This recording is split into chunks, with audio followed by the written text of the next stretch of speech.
जिस महंगाई के तूफान से आज हम निकलते हुए नज़र आ रहे हैं ना, हमें समझने की ज़रूरत यह है कि उसकी बुनियाद उन रिकॉर्ड खसारों के अंदर थी जो इमरान खान साहब की हुकूमत हमें दे के गई थी। तो अगर हमने लोगों की ज़िंदगी आसान करनी है और ये जो सबसे बड़ा टैक्स जो एक आम आदमी के ऊपर बोझ की तरह गिरता है, तूफान की तरह, आंधी की तरह गिरता है, जो महंगाई की शक्ल के अंदर होता है, अगर उसको हमने काबू पाना है तो हमें अपने खसारों को काबू पाना है। तो अगर खसारों को काबू पाना है तो हमें जिम्मेदाराना अंदाज के अंदर अपनी मईशत को आगे चलाना पड़ेगा। तो अगर आपने बिजली जो एक बहुत बड़ी तकलीफ बन के, रुकावट बन के हमारी तरक्की के रास्ते के अंदर खड़ी है, अगर हमने उस रुकावट को दूर करना है तो हमें उसके लिए कहीं ना कहीं से वसाइल तो इकट्ठे करने पड़ेंगे ना। तो उसके लिए हमने जो एक इंटरवेंशन की है जिसके अंदर आप जानती हैं कीमतों को बरकरार रखते हुए जो पेट्रोलियम लेवी के जरिए इजाफी वसाइल हासिल किए गए हैं, ये उसी की तरफ एक छोटी सी काविश है।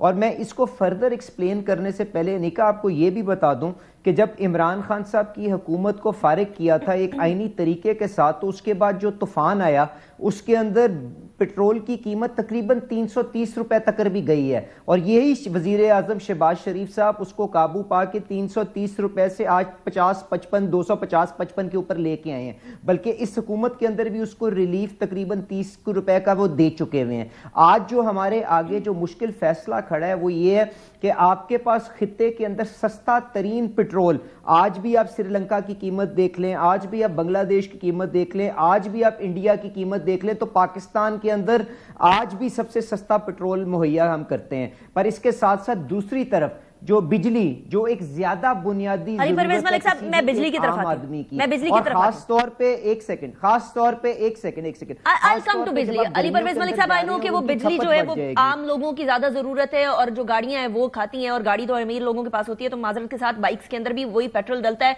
जनरेटर में भी वही पेट्रोल डलता है, और अस्पतालों के अंदर जो जनरेटर होते हैं वहां भी वही पेट्रोल डलता है। तो मुझे ये वाली लॉजिक समझ नहीं आती कि बिजली तो आम आदमी इस्तेमाल करता है, पेट्रोल तो कोई अशराफिया इस्तेमाल करता है। मुझे बात खत्म करने दें, मैं अर्ज करना चाह रही हूं, मैं अर्ज ये करना चाह रही हूं, फैसला है ये, मुश्किल फैसला है। अंडरस्टैंड, मेरी एक जस्ट लेट मी कंप्लीट, मैं ये गुजारिश कर रहा हूं, बिजली इस खित्ते की महंगी तरीन पाकिस्तान के अंदर है, तो जो भी इजाफी वसाइल इकट्ठे किए जाएंगे ना सिर्फ वो आखिरी पैसे तक, पर उससे कहीं गुना ज्यादा पैसे अपना हुकूमत अपने वसाइल को बरूए कार लाते हुए आपको एक खातिर ख्वाह रिडक्शन इन इलेक्ट्रिसिटी प्राइसेस अगले चंद हफ्तों के अंदर देगी। मैं सिर्फ इतनी गुजारिश कर रहा हूं, आसान फैसला नहीं था, पर मेरे ख्याल से ये मुश्किल फैसला आपको लेना दरकार था ताकि आप मईशत की किबला दुरुस्त कर सकें। ये जो बिजली हम लोग महंगी का हर वक्त राग लापते हैं वो इसलिए है बिकॉज आपकी पीपल्स पार्टी की, पीटीआई की, ये तमाम की मुश्तरका किस्म की हमारे पे मेहरबानियां हैं कि आप लोग इन टाइम डिसीजंस नहीं ले सके। अगर आज भी आईपीपीस को हैंडल किया जा सकता है तो आज से पहले भी किया जा सकता था, और उनके साथ डॉलर के अंदर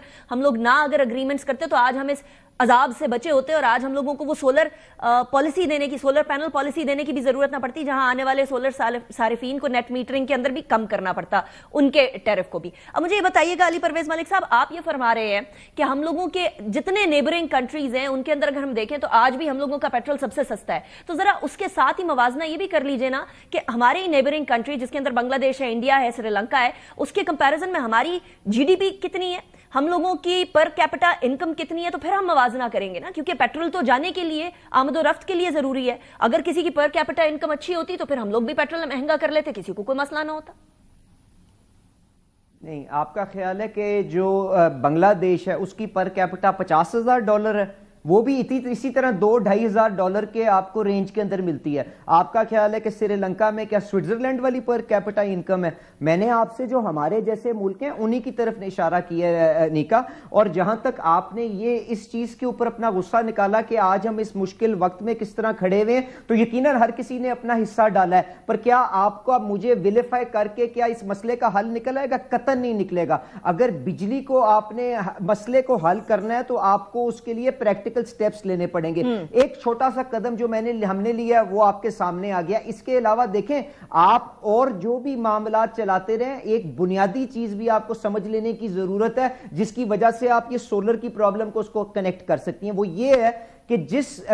तेजी के साथ हमारी बिजली की कॉस्ट बढ़ी है उसकी वजह से आपकी डिमांड ग्रिड के ऊपर कंट्रैक्ट की है। पिछले चंद सालों के अंदर तकरीबन 20-25% आपकी जो खपत है ग्रिड के ऊपर बिजली की वो कम हो गई है, क्योंकि या तो फैक्ट्रियां बंद हो गई हैं माशी मुश्किलात की वजह से, या लोगों ने अपने सोलर पैनल और अपनी बाकी की ऑफ ग्रिड एप्लीकेशंस ले आई हैं। तो अगर आपने इस कॉस्ट को आपने रीजनेबल बनाना है कि आपके जो कैमरामैन मेरे सामने खड़ा हुआ है अगर ये 20 लाख रुपए का सोलर पैनल या 10 लाख रुपए का सोलर पैनल नहीं खरीद सकता, अगर आपको इसके लिए बिजली सस्ती करनी है तो उन सारे इकदाम जिनकी तरफ आपने इशारा किया उसके साथ साथ आपको डिनोमिनेटर जिसके ऊपर पावर सेक्टर के चलाने का पूरा खर्चा जो 3-3.5 हजार अरब का है जिसके ऊपर उसको डिवाइड करना होगा, तो आपको वो कॉन्ट्रैक्टिंग डिमांड को भी एक्सपैंड करना है। तो हम उसके लिए भी कोशिश कर रहे हैं, जिसके लिए ये आपको बताया है कि हमने सारे पुराने जो नेट मीटरिंग के कॉन्ट्रैक्ट्स हैं उनका एहतराम करते हुए उनको टच नहीं कर रहे, पर आगे आपको लोगों को ये एडवाइजरी ये गाइडेंस दे रहे हैं कि शहबाज शरीफ साहब खातिर ख्वाह अंदाज के अंदर बिजली का रेट कम करने जा रहे हैं, हमें ग्रिड के ऊपर खपत बढ़ाने के लिए ऑफ ग्रिड को डिस्करेज करना है,